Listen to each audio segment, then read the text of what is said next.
ভারতের ফারাক্কা বাঁধের সব গেট খুলে দেওয়ার খবরে বন্যা আতঙ্কে আছেন রাজশাহীর চর খিদিরপুরের বাসিন্দারা।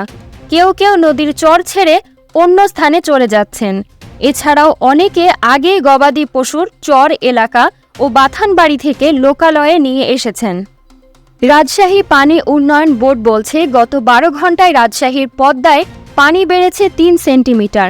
সোমবার 26 আগস্ট সন্ধ্যা 6টায় রাজশাহীর দরগাপাড়া পয়েন্টে পানির উচ্চতা ছিল 16.30 সেন্টিমিটার।